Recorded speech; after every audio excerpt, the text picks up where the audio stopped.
Zayveon, primetime Mitchell. How you doing, young brother? Doing good, man. Doing good. How is it? Man, tell me, man. You went through your first fight already. It didn't go the way you planned to go out. What's next for you? Right now, right now I'm just focused on just the bigger things and the little more so the more important things, the little things. The show on November 1st didn't go how I wanted to go, but I still believe in myself and still think that I still got the skills and the capability to do what I say I want to do, and I'm just working harder to get closer to my goals. You know what I'm saying? I'm here now. You know what I'm saying? Can't go back from the loss. But it just showed me. It really humbled me.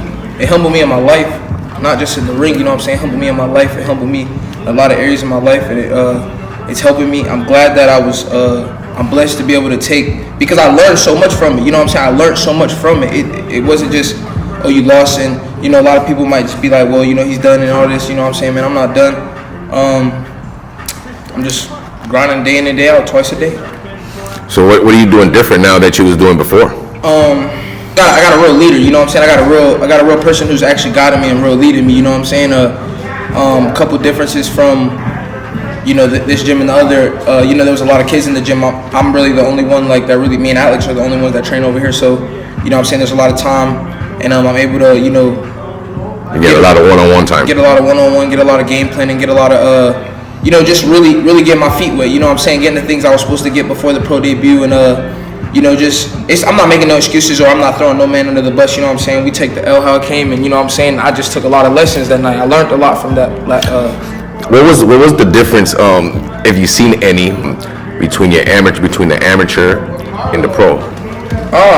Man, I'm be real.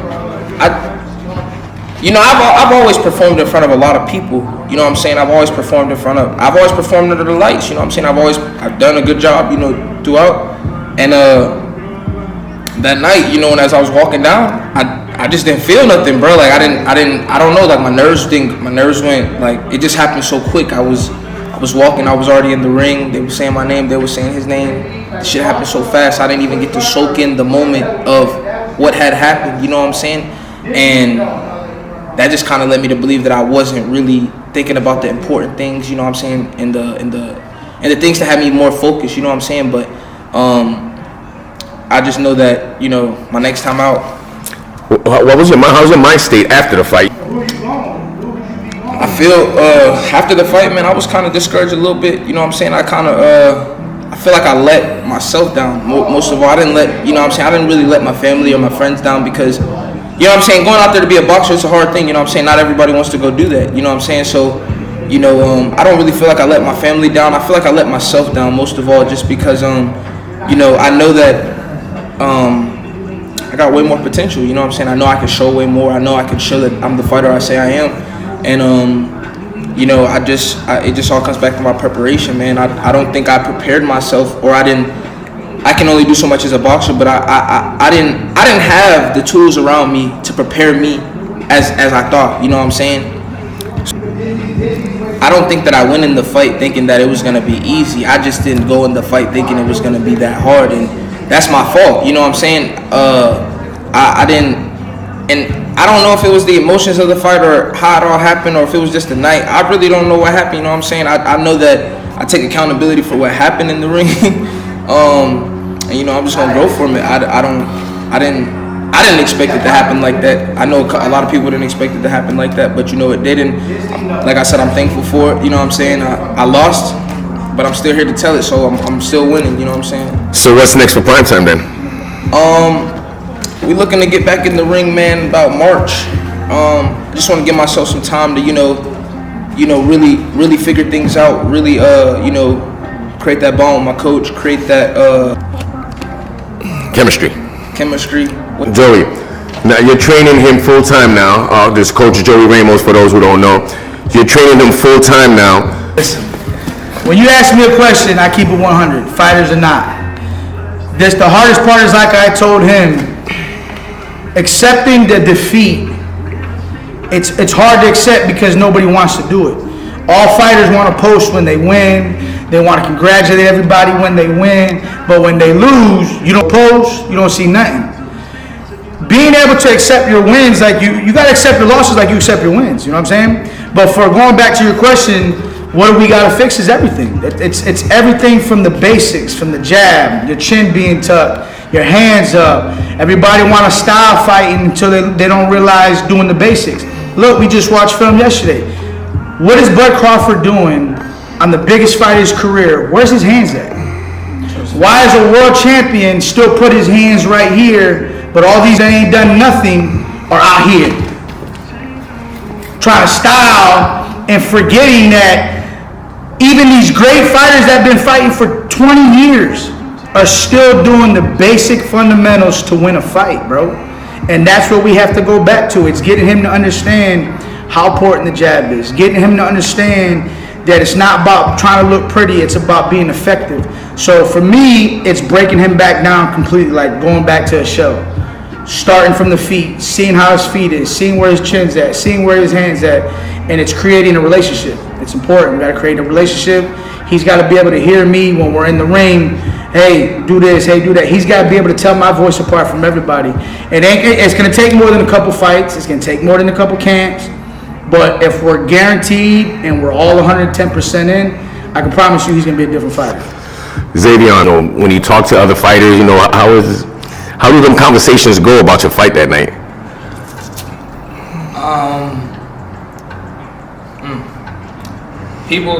A lot of people, after the fight, I got a lot of calls. I got calls from a couple managers telling me I shouldn't have took the fight. I had a couple managers telling me that, that the people that I was dealing with, they weren't looking out for me and stuff like that. But, it wasn't really on the people though. You know what I'm saying? It wasn't on the people. It had everything to do with me and my family. It's just tough. You know what I'm saying? Everybody stuck with me. They still sticking with me. You know what I'm saying? So, Joey, you as the coach, so he says, he says other managers and stuff, but you as the coach, how does that make you feel? That being your guy. I'm helping him out at the time because. If that was my guy, which now he is my guy, he already knows there's a rule. You don't need to be talking to anybody that ain't on your team because this is the biggest problem in boxing. That's why it's important to have a short circle, a small circle, because everybody got something to say. Oh, you shouldn't have did this. Oh, you shouldn't have done that. Oh, you shouldn't do this. They should do that. Everybody want to be the guy now, right? Everybody want to act like they have the answers. And the reality is very simple. Why did you lose? Did you do anything that was said? Did you do anything that you were taught? That's it. It ain't about you should have done this, you should have done that. It's what you didn't do. So you didn't have a part in making that fight. No, all we did was when Zay called, short story. When Zay called, he called me actually talking about the fight before we even talked about working with each other. He just called me and said, "Yo, Unc, what do you think about this?" I said, "Listen, man. You guys have a very similar record, okay? Everybody want to talk about, he a lefty. He hasn't done nothing to justify. And being a lefty, because I'm not gonna lie, I fought some lefties, and I think I only lost the one lefty I fought in the amateurs. I beat the rest of them. Like, I did actually really good because it's a real, I don't know, all I do know is that, when I got in there, it just felt. Everybody else want to say and find an excuse why he didn't win. Oh, this kid this, or this kid that. Listen, the kid was knocked out, okay? People say he had a long amateur career. Well, guess what? It could have been an 0-0, and you don't know nothing about that 0-0. He could be just as dangerous, right? Now, yes, do you want to have a 70-30 at your first fight? Absolutely, right? But at the end of the day, the story happened the way its story happened. And like I told him, you had to go through that because there was a lot of things mentally for him that he needed to go through to understand that the game is different. You can't cut certain steps in the game of boxing because you want to get there faster. You have to follow the correct steps. And I told him, I said, listen, Zay, you don't got to take the fight. If you don't got to take the fight, it's fine. You just keep working. We'll start working and we'll prepare to the next one, right? What did you say? Nah, I want to go ahead and fight. Okay. What do you think I can do it? Zay, I haven't worked with you, but I've watched the kid spar 100 times. And I would if I had a kid and I trained him, I would definitely feed him that kid. 100%. Because here's the thing. When people talk about lefty, first of all, when it's your first fight and you fighting what's supposed to be not a 50-50, you're not thinking about a lefty because number one, it's a guy you should be beating, right? Now, you get into your career where you're fighting a guy that's a good fighter, now a lefty matters because this guy can make you pay for those things. You know what I'm saying? We're talking about a fight where, to me, in my opinion, watching him, because I've seen him a couple times, lefty didn't matter because he didn't stay in a lefty stance most of the time he was sparring. It was lefty, it was righty, it was lefty, it was righty. The kid was just a fighter, right? But didn't I tell you, the kid ain't scared to fight? I told him, you better be ready to fight. The kid coming, right? I told him, you better have your hands up. You better step around. Most importantly, what did I say you had to use? Right? So, I just think, in my opinion, man, everybody can say woulda, coulda, shoulda. You should have been with me. Come with a real team. Oh, don't work with these people. That's how dirty boxing is. Look, I've been in the game for 13 years, and I can tell you right now, boxing is dirty. You're going to have motherfuckers that talk shit about everybody, but it's the same person that's over there trying to mess with him. So, what did I tell you the other day? Let me tell you something I don't want to find out. I don't want to hear nothing about anything coming through somebody else. When we're a team, there's charts that go in the team. When somebody contact you, you say, hey man, talk to my team. Because here's the thing. When you get too many people sitting right here, it's a distraction. Now it's a distraction. Because now you got people telling you, oh, you should have done this, or oh, you should have done that. He was 0-1. He was knocked out. He knows I told him, how much easier can it get? Right? You go fight an 0-0, but you know nothing about. You don't know, because you know nowadays everybody say they only got 4 or 5 amateur fights, but really he could be having 40 and 50 amateur fights. You don't know what he's got, or he might not have videos you don't know. So it's just as a guy that you know nothing about is even more dangerous than the guy you do know about. Right? So when you looked at Jose's record, he was 0-1 and he got knocked out. Who would think that would be hard? Right? So I gave him my opinion. I said, listen, it's okay to get pushed the right way, but at the same time, there's too many fighters that don't want to fight or challenge yourself because everybody's scared to lose. You know what he did? Challenge himself. He challenged himself, man. And it takes a lot for a kid to go through that, his first fight, and come back the next day and say, yo, I want to keep doing it. Some people would get broken from that shit, mentally. Do you regret it? Do you regret taking that fight? You know what? Honestly, that was the biggest dub of my life because, bro, like, I lost the fight, and yeah, I can't be undefeated, but nigga, I wasn't attached to being undefeated, no way. You know what I'm saying? I'm trying to come out here and make a dream come and make some cheese behind it, you feel me? So, to be honest, I don't regret nothing at all because like, people will look at the fight and be like, okay, you lost the fight.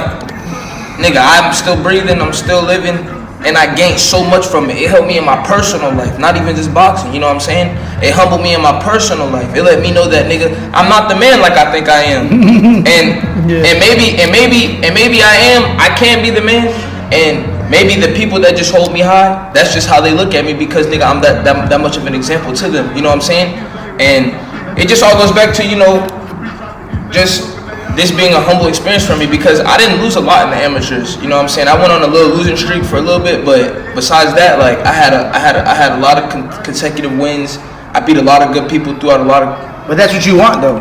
You know what I'm saying? Throughout a lot of good. You want losses as an amateur. That's where people get it twisted. Everybody gets. No. I'm saying, of course, yeah. You want to learn. Look, and I'm not saying all the wins I got granted. You learn more from a loss because you're showed what you have to correct. If you're forced, when you lose, right? Or look at it like this way: when you're constantly winning, nobody changes nothing, right? You keep working on what you're doing, and you're working on it, right? But when you lose, you're forced to sit back as the team and say, "Damn, what did we do good enough? Damn, Alex didn't jab enough. Damn, defense was off." Now you're forced to have to change and work on the things you need to fix, right? So for him, losing, for me, I told him it was the best thing to happen for him. because of how his attitude was, how his persona was, and it's no knock on him. Look, man, he's got confidence, and that's what you need in the game of boxing. But he had to understand that this shit's different. It's a lot of hard work to get where you gotta go. There's a lot of guys out there that are good, and he had to understand that this is how dangerous the game is. One mistake, one thing of not doing what you're supposed to do can get you that old. But people need to understand it's about boxing, bro. That's what boxing is. You're either gonna win, you're gonna lose.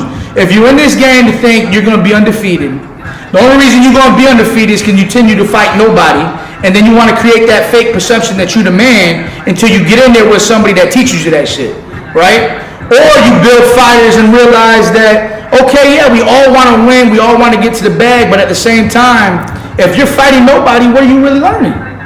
You got to go in there and fight people that make you have to get better. You have to go spar people, take ass whoopings to get better. You can't be going and sparring people and you constantly whooping the ass and you're like, oh, I'm the man. You know what I'm saying? That shit don't work, and that's not how we train. He gonna get put in there with some guys. They're gonna touch his ass. They're gonna put it on him. They're gonna make him have to work. But it's gonna force him to do what? Get better. So you guys is looking for March then? Yeah, March, April? yeah. The goals for March. You know, get him in there, get his feet wet, get him a true first fight. You know what I'm saying? This is what I'm telling you, man. It's different because he went through a lot of things for a first fight that he didn't have to go through. You know what I'm saying? Which would have been, man, he sat there in the back for 5 hours. Y'all supposed to fight first? Before we even fought. His fight schedule got changed 4 times, right? So now you're going through with a lot of mental things. Look, man, he could have folded before he even got up to the stage. But at the end of the day, he strapped the gloves up. He went out there. He took the loss on the chin. It was to the point where he thought I was embarrassed because remember when you walked out, he came back in and he said, "Damn, I thought you left." What you mean? I thought I left? So here's a question. That's a valid point. So how do you feel you as a coach when you see a guy lose and his coach just deserts him? You know, let me tell you about that. You want me to really say what that is? You're a piece of shit. That's what type of coach you is. You shouldn't be coaching nobody if that's all you care about. You know what I'm saying? As a coach, we're here to do so much more than just teaching boxing, bro. You're here to teach this guy how to be a better father, a better brother, a better son. You're teaching him all those things, bro. And if you stand 10 toes down in training, you stand 10 toes down whether you win or lose.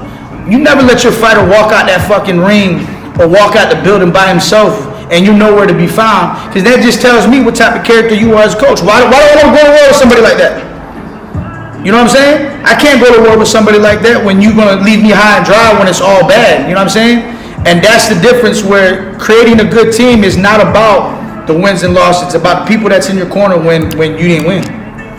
And when you got people that really there for you, to care for you, then that goes to show you the people you want around your circle. You know what I'm saying? Any coach that ever walked out, shit, if I was a fighter and the coach walked out my corner like that, we ain't ever worked. Zayveon, any last words, man? For your people, man, for your fans, man, anything you want to say to them, man? Nah, man, I just appreciate them for, just staying along the ride with me, man. You know what I'm saying? It ain't over. And like I said, we coming for March. You know what I'm saying? We coming hard. You know what I'm saying?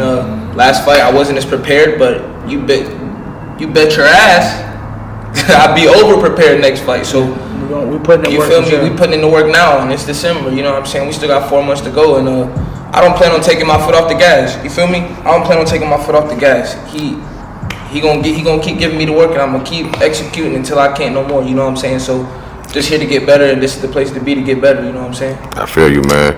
Man, we have Zayveon, Primetime Mitchell, his coach Joey Ramos. We're here in El Rancho Boxing Gym. Just stay tuned, man. That's right. We ain't doing talking. I told him we ain't talking. It's time to work.